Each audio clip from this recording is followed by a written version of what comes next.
Let me just say what everyone in Vegas is afraid to admit right now. If you come to Las Vegas in 2025, you'd have to be a complete fool. Not because the city doesn't have its charm anymore. It still glows like it always did, but because the people running it have completely lost touch with what made Vegas special in the first place. I've talked to bartenders, pit bosses, even cocktail servers who've worked here since the 90s, and every single one of them says the same thing. Vegas doesn't care about people anymore, only profits. It's like they've declared war on their own customers. Everything costs double, service feels half as good, and the so-called entertainment capital of the world is now a pay-to-breathe experience. I mean, $9 for a bottle of soda? $50 for a watered-down drink in a plastic yard cup? You can't even check into your room early without getting hit with a $60 convenience fee. And the saddest part? The locals saw this coming. The moment Wall Street bought the Strip during the pandemic, it stopped being about magic and started being about margins. So today, I'm going to tell you exactly why only a fool would visit Las Vegas right now, and why maybe the smartest thing we can all do is stay away until Vegas remembers who it's supposed to be. Part 1. The prices are insulting. Let's start with the most obvious reason only a fool would visit Las Vegas right now. The prices. Now, Vegas has always been a place where you could lose a little money for a good time. That was part of the deal. You'd gamble, you'd splurge, but at least you got something in return. You got the show, the energy, the lights, the feeling that for one weekend, you were part of something special. But now, Vegas doesn't even pretend to care. It's turned into a cash vacuum with neon lights. Everything here is marked up like they're testing how far they can push people before they snap. Hotel rooms that were $99 a night in 2019 now run $250 to $300, and that's before the resort fee, which is the biggest scam running on the Strip right now. It's a fee that covers things like Wi-Fi and pool access, except the Wi-Fi barely works and the pool closes by 6, and they've somehow convinced people this is normal. Then you've got parking. Remember when parking was free? That was one of the unspoken rules of Vegas. You came to play, they let you park. Now, even if you're staying at the hotel, you're paying $40 or $50 just to park your own car in their garage. A garage they've already paid off years ago. And don't even get me started on food and drinks. A basic breakfast sandwich and a coffee, $30. A simple cocktail on the Strip, $20 to $25. And if you want a bottle of water from your minibar, be careful. One wrong move and you'll trigger a $9 charge for a half-size bottle you could buy at a gas station for $1. It's reached a point where people aren't even mad about losing at the casino anymore. They're mad about getting gouged before they even sit down to play. What's worse is that it's not just greed, it's strategy. These corporations know that by the time you realize how expensive everything is, you're already here. You've already booked the flight, the room, the shows. You're trapped, and they know it. Vegas used to make its money by giving you an experience worth paying for. Now it just makes money by wearing you down. You're not a guest anymore. You're a data point in someone's profit report. So when you see those ads showing happy couples with cocktails overlooking the Bellagio fountains, remember this: what they're not showing is the bill that comes after. Because in 2025, you don't come to Vegas to live big, you come to Vegas to get milked. And they won't stop until every last drop is gone. Part 2. Vegas has lost its soul. There was a time when Las Vegas felt alive, not just with lights and noise, but with people who cared. The dealers knew your name by the end of the night. The bartenders remembered your drink. The servers cracked jokes, made you feel like family, and turned an ordinary visit into a memory. That was the heartbeat of this city. Real people making real connections, even in the middle of all the chaos. That heartbeat is gone. Talk to anyone who's worked on the Strip for more than 10 years, and they'll tell you the soul of Vegas has been replaced by spreadsheets. The layoffs, the cost cutting, the automation. It's not subtle anymore, it's everywhere. The bellhops? Gone. The concierge desk? Gone. The pit bosses who used to walk the floor and make you feel like a high roller? Replaced with security guards and cameras. You don't even get a smile anymore, just a touch screen and a QR code. Vegas was built on service, not software. But corporate America doesn't understand service. They understand efficiency. They understand labor cost reduction. They understand turning 5 jobs into 1 and calling it innovation. I spoke to a former buffet worker who told me they used to have a team of servers and bussers. Now, it's one person running the whole section. She said she used to love her job. Now, she dreads it. Guests wait twice as long, the food quality is dropped, and everyone's miserable. But as long as the company saves a few bucks per shift, they call it progress. That's not progress. That's the slow death of what made Vegas human. And it's not just the workers, it's the atmosphere. You can feel it the moment you walk into a casino now. The warmth is gone. The laughter feels forced. The dealers look exhausted. The cocktail servers look overworked. Everyone's pretending to be fine while the whole system creaks under the weight of corporate greed.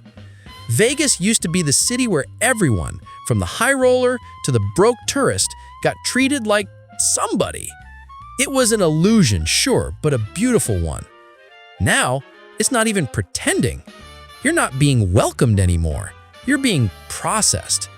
And that's why the Vegas of today doesn't feel like Vegas at all.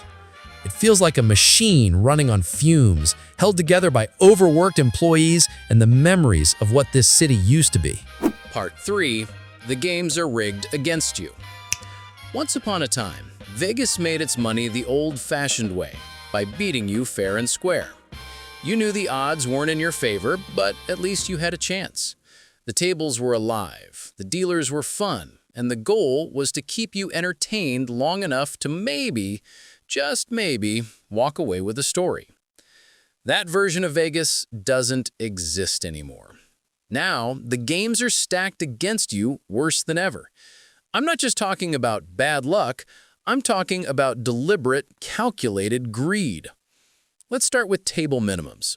You used to be able to walk into almost any casino on the Strip, drop a 20 on the felt, and play a few hands of blackjack for fun. Now, you're lucky to find a table under 50 bucks. And some of the nicer properties, it's $100 just to sit down. And those $5 and $10 tables you still see advertised, most of them are electronic now. No dealer, no conversation, no free drinks. Just a screen that takes your money faster than you can say, "Hit me."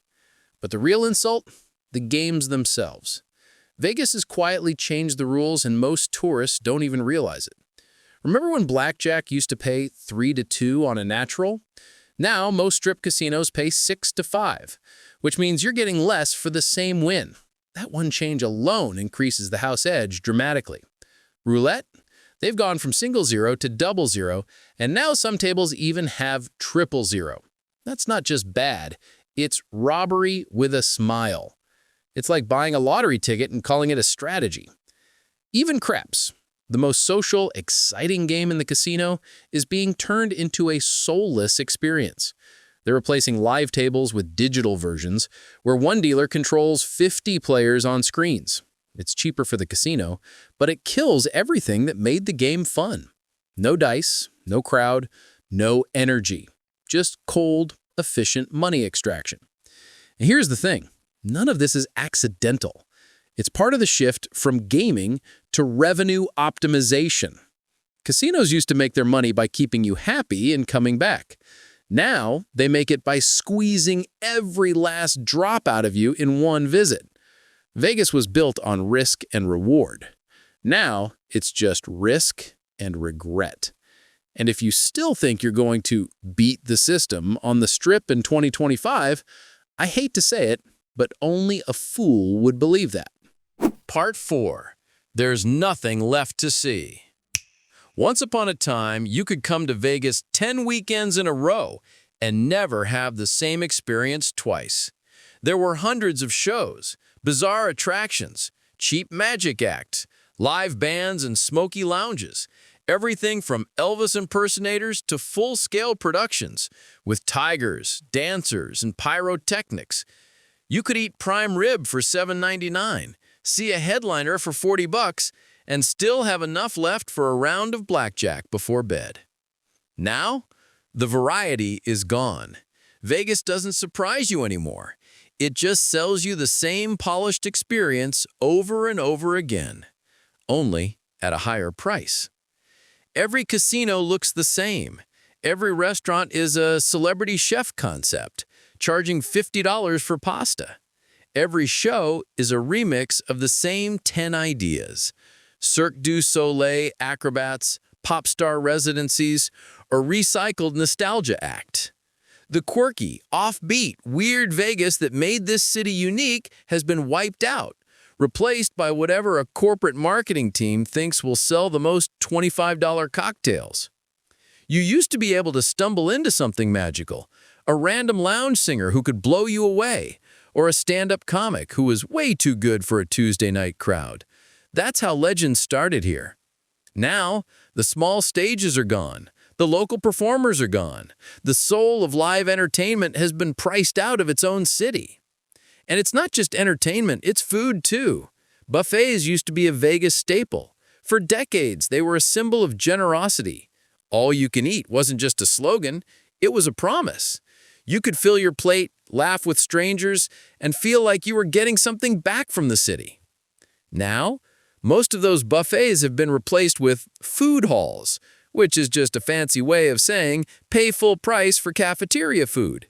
You're not getting value, you're getting branded mediocrity with neon lighting.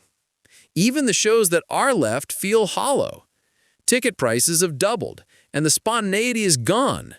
You don't decide what to see once you arrive, you plan months in advance, like it's a trip to Disney World. And that's exactly what Vegas has become. A corporate theme park for adults who don't realize the magic has already left. Vegas used to be unpredictable. Now, it's efficient. And that's not a compliment. When everything is safe, sanitized, and scripted, it stops being entertainment and starts being a transaction. You don't leave this version of Vegas with memories anymore. You leave with receipts. Part 5. Vegas is turning against its own people. Vegas was built by people who loved this city. Not just the showgirls and the dealers, but the cooks, the valets, the cocktail servers, the pit bosses, and the housekeepers who made the Strip run like a well-oiled dream machine. They were the heartbeat of this town. They made visitors feel special, and in return, Vegas took care of them. The city might have been built on gambling, but it was sustained by loyalty. Workers who gave decades of their lives to keep the lights glowing. But in 2025, that loyalty doesn't matter anymore. The same companies that brag about record-breaking profits are quietly cutting hours, slashing benefits, and outsourcing jobs. They call it restructuring. Locals call it what it is, betrayal.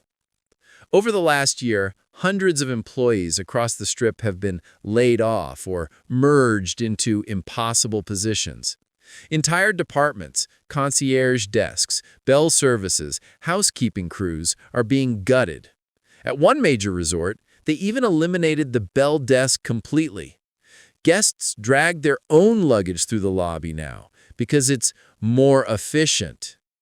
And the workers who are still left? They're doing 2 or 3 jobs for the same pay. A cocktail server told me she's covering double the tables she used to. A dealer said management cut the floor staff so thin that if one person calls out, the entire shift collapses. Everyone's exhausted. Everyone is disposable. Meanwhile, the city that once promised affordable living for working families has turned into a trap. Rent's up, gas is up, groceries are up, and the casinos don't care. They'll happily pay a PR firm to say Vegas is thriving, while the people keeping it alive can't even afford to live within 20 miles of the Strip. Locals used to take pride in this place. Now, most of them are just trying to survive it. The irony is painful. While Vegas sells the illusion of luxury to tourists, it's quietly bleeding the people who make that illusion possible. The city is cannibalizing itself, trading away humanity for profit margins. And when you drive past those glittering resorts at night, you can feel it. The smiles don't reach the eyes anymore. The laughter sounds rehearsed. The magic feels forced. Vegas isn't just losing visitors, it's losing its own people. And without them, there is no Vegas. No amount of LED screens, celebrity residencies, or billion-dollar arenas can fake the spirit that made this city legendary. That spirit lived in the workers, the real backbone of Las Vegas. And right now, the city is pushing them out one layoff at a time. So when you see those glowing ads promising the Vegas experience, remember, the people who made that experience are being erased. And once they're gone, what's left won't be Vegas anymore, just another brand with a pulse. Part 6. Corporate Vegas has killed the fun. Vegas used to be wild, unpredictable. You could stumble into a casino with 20 bucks in your pocket and, by some miracle, walk out with a story worth telling for the rest of your life. It wasn't about winning every time. It was about the rush, the chaos, the feeling that anything could happen. Now, nothing happens unless it's pre-approved by corporate. Every inch of the Strip feels manufactured. Every sound, every light, every experience has been focus-tested, optimized, and squeezed into a marketing funnel. The spontaneity that made Vegas electric has been replaced by a business plan. Even the comps, the legendary free drinks, buffets, or show tickets that made you feel like a high roller, are disappearing. Casinos used to comp you just for playing, smiling, or tipping your dealer. Now, you need to be logged into an app, spend a certain amount, and let them track everything you do before you qualify for a watered-down margarita. The house doesn't reward loyalty anymore. It monetizes it. What's wild is how far they've gone to sterilize the fun. Every casino used to have a vibe, a personality. The Flamingo felt old-school cool. The Mirage was tropical fantasy. The Bellagio had class.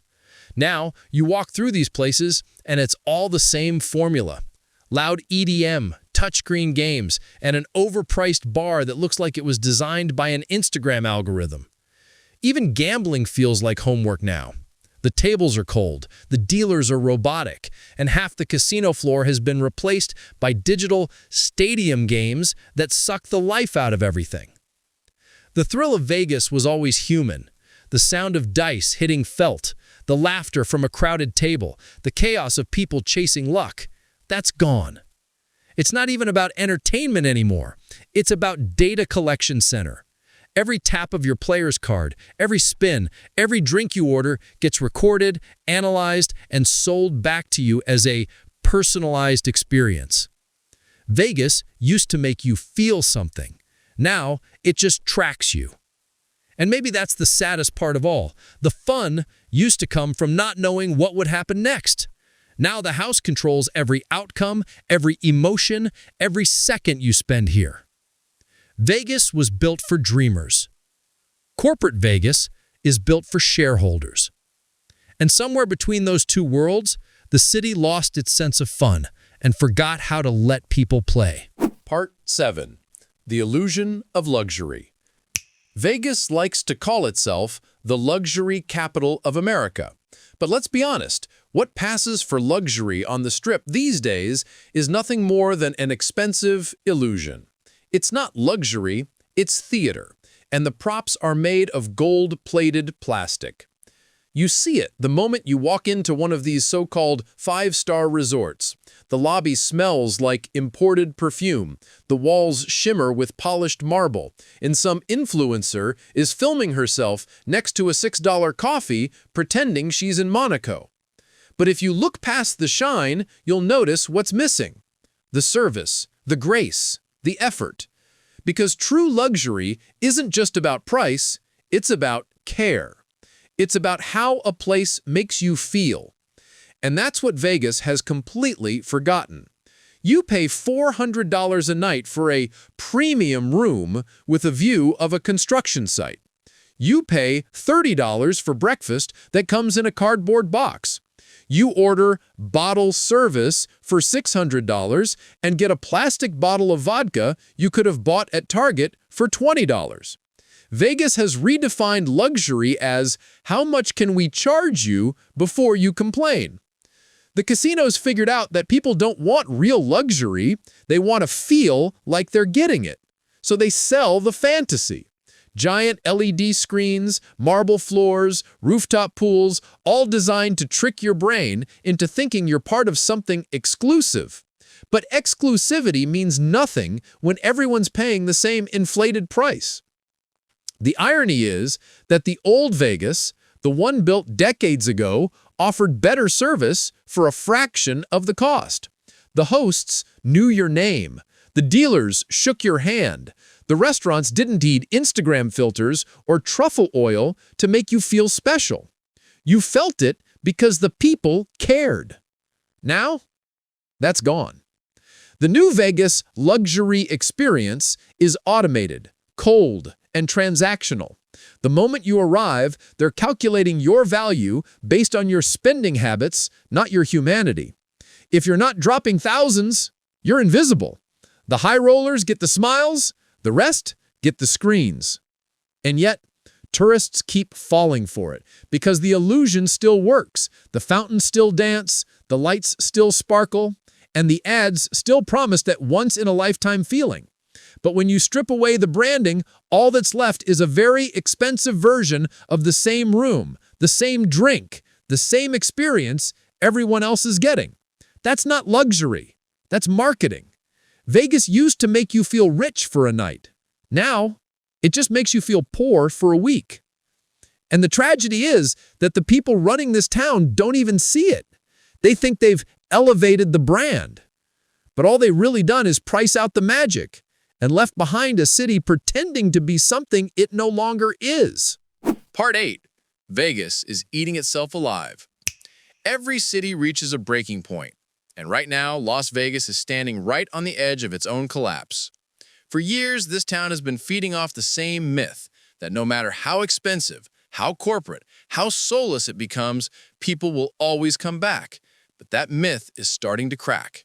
The visitors are changing, the locals are leaving, and the city's foundation, the people, the energy, the excitement, is crumbling from the inside out. You can see it on the Strip. Empty tables at midweek. Restaurants that used to be packed now closing early. Dealers and servers quietly saying they're done, moving to Arizona, Utah, anywhere they can afford to breathe. Vegas has become addicted to greed, and like every addiction, it's starting to eat itself alive. The corporations that run the Strip don't see it yet. They're too busy chasing quarterly profits and shareholder reports to notice the casino floors growing quieter each year. They keep raising prices, adding new fees, building bigger and shinier attractions, but none of it hides the truth. Vegas is pricing out the very people who made it matter. It used to be that you could drive in from LA for a spontaneous weekend. You'd find a cheap room, a fun table, and leave with stories. Now you need to take out a small loan just to experience half of that. And when people realize that other cities, Nashville, Miami, Austin, offer the same kind of nightlife without the scams and fees, they stop coming. That's what's happening now. Slowly, quietly, painfully. And the more tourists pull back, the harder the casinos squeeze the ones who still show up. It's a downward spiral. Fewer visitors, higher prices, worse service, until eventually even the diehards say enough. You can feel it in the air. Vegas doesn't hum the way it used to. The laughter doesn't echo. The spark that made this city unstoppable is fading, replaced by a kind of tired desperation. Vegas has forgotten its own magic. It's chasing the money so hard that it's losing the reason people wanted to spend it here in the first place. And here's the ugly truth. If something doesn't change soon, Vegas won't just lose tourists. It'll lose its soul completely. Because when a city built on dreams starts caring more about profit than people, it doesn't take long before the dream turns into a ghost town. Maybe not today, maybe not next year, but piece by piece, the illusion is cracking. And if you listen closely, past the slot machines, past the music, past the fake smiles, you can hear it. Vegas isn't just struggling, it's eating itself alive. Vegas has always been a mirror. What you saw here said a lot about who you were. The dreamers saw opportunity. The gamblers saw risk. The romantics saw freedom. But lately, that mirror's cracked, and what it's showing us isn't pretty. Vegas isn't a dream anymore, it's a business plan. And the people running it seem to think the human spirit is just another revenue stream. They've turned this city into a test lab to see how much they can charge before people finally break. And here's the twist. It's starting to backfire. Because the moment a place built on fantasy becomes predictable, it loses its power. Vegas used to be about chance, about not knowing what could happen. Now, it's about control. Every dollar tracked, every moment monetized, every ounce of joy taxed until there's nothing left but frustration and regret. The irony, for a city that used to call its visitors fools, maybe the real fool is Vegas itself. It's killing the one thing that made it special. Us. The people who kept believing in it. The tourists who kept coming back even after losing. The workers who kept smiling even when the odds weren't fair. The locals who gave this desert a heartbeat. Vegas forgot that it was never just about casinos or shows or neon lights. It was about connection. That brief, fleeting feeling that for one weekend you could step outside your ordinary life and touch something bigger, something wild, electric, unforgettable. But that's gone now. And maybe, just maybe, it needs to be gone for a while. Because the truth is, if you really love this city, the best thing you can do right now is stay away. Not out of hate, out of hope. Hope that the silence forces these corporations to listen. Hope that the empty rooms make them rethink their greed. Hope that the people who built this town, the bartenders, the dealers, the dreamers, get the city they deserve back. Vegas doesn't need another stadium. It doesn't need another luxury tower. It needs a wake-up call. And maybe that starts with us saying, enough. So yeah, maybe only a fool would visit Las Vegas right now. But maybe the biggest fool of all, the one who's really gambling with everything, is the city itself. Because if Vegas keeps betting against its own soul, it's not just the tourists who will stop coming. It'll be the end of the greatest illusion this city ever pulled off. The illusion that Vegas would last forever.